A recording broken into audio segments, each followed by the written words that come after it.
Tucson's love affair with aviation began in 1910 when Charles the Birdman Hamilton landed his Curtiss biplane at the Elysian Grove Amusement Park downtown on the banks of the Santa Cruz River. The railroad brought more settlers to the west, and the desire for excitement and amusement grew. While some took to drag racing horseless carriages on a strip we now call Speedway, others were attracted to the sport of aviation. Large crowds attended air shows. Emerging pilots would land their planes anywhere there was a flat, cactus-free strip of desert. By 1919, Tucson built the country's first municipal airport on the Nogales Highway, where the rodeo grounds are today. Tucson Municipal Airport became a regular refueling stop for the air service, and demand soon exceeded capacity. So the airport moved to a larger parcel of land in 1925, where Davis-Monthan Air Force Base is today. In 1927, Standard Airlines offered Tucsonans their first commercial air service. That's the same year Charles Lindbergh, fresh from flying his way across the continent, landed here, where a crowd of 30,000 people, more than 20% of the state's population, greeted him. Passengers at Tucson Airport, which by then was the largest municipal airport in the nation, boarded aircraft from a Spanish-style terminal located near the corner of Alvernon and Golf Links. As early as the 1930s, the Sunshine Climate Club was instrumental in marketing Tucson as a vacation and health destination.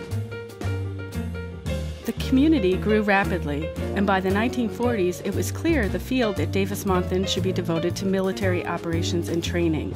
Civilian operations needed a new home.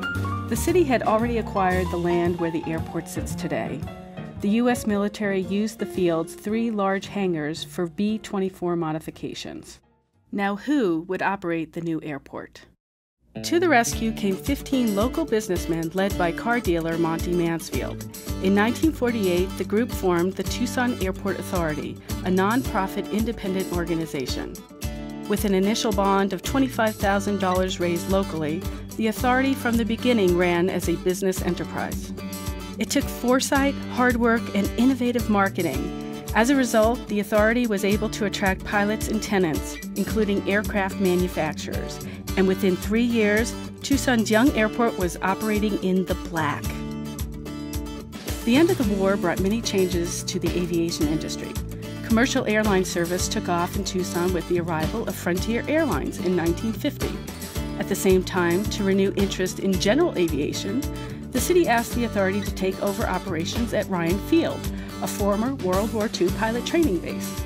Back then, commercial passengers embarked on their journeys from a modest building on the west ramp. By 1958, a new control tower was constructed, and plans were underway for a terminal building on the other side of the field. In 1963, the airport boasted 6 airlines, the completion of a spacious modern terminal, and a new name, Tucson International. The airport, now TIA, became a federal inspection station with the arrival of U.S. Customs and the international airline Aeronaves de Mexico. The 1970s brought more airlines and businesses to TIA, a number of foreign training schools, and in 1978, airline deregulation. Deregulation allowed airlines to fly any domestic route they chose for any fare they wished. This was the birth of the hub and spoke system. An extensive remodeling in 1985 doubled the terminal, allowing for jetway boarding, larger gift shops, and concourse restaurants. Commercial carriers are usually what comes to mind when people think of the airport. But general aviation accounts for nearly 65% of the landings and takeoffs each year at Tucson International. Military activities make up another 15%. Located at the base of the tower, the TIA Executive Terminal caters to the needs of the GA community and is Tucson's only 24-hour fueling operation. The terminal offers professional line service, weather briefing room, a pilot's lounge, and parking. Tucson's general aviation reliever airport, Ryan Airfield, offers an alternative for private pilots.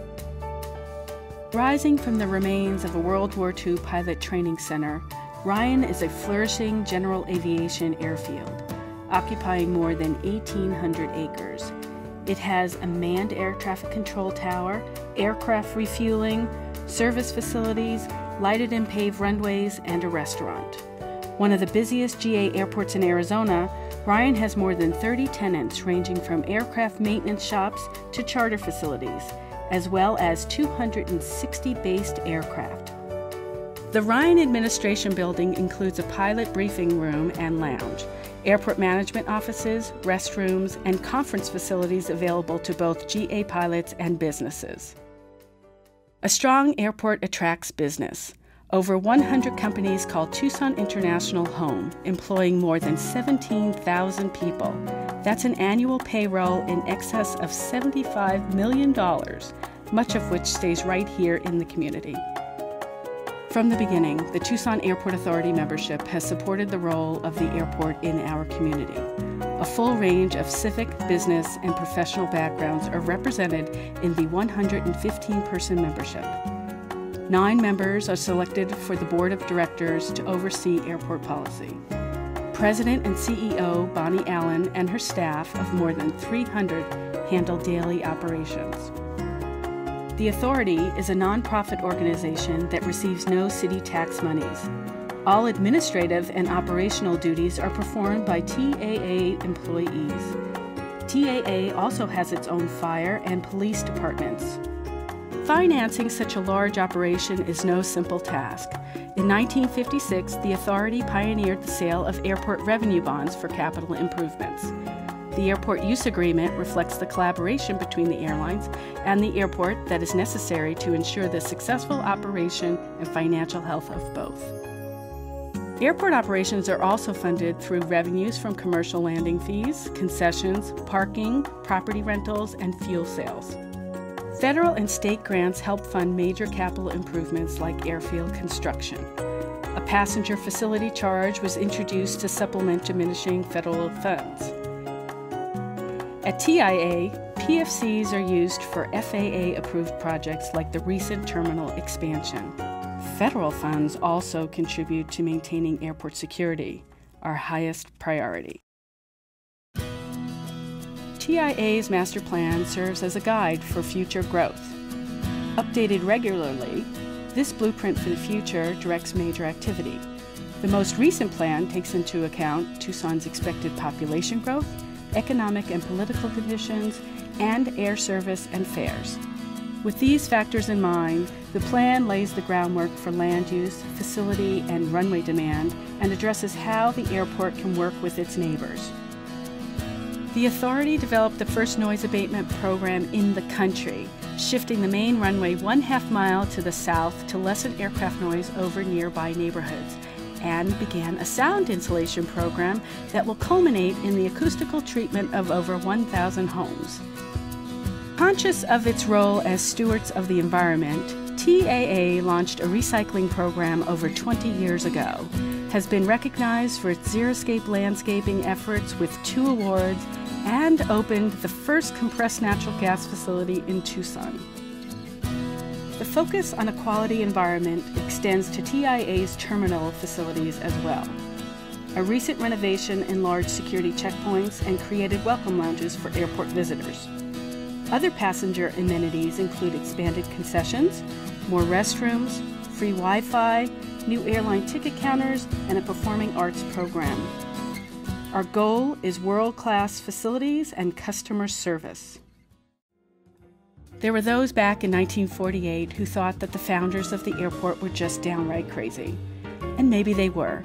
After all, who back then could predict the role air service would play in the health of a community? Who today would dispute it?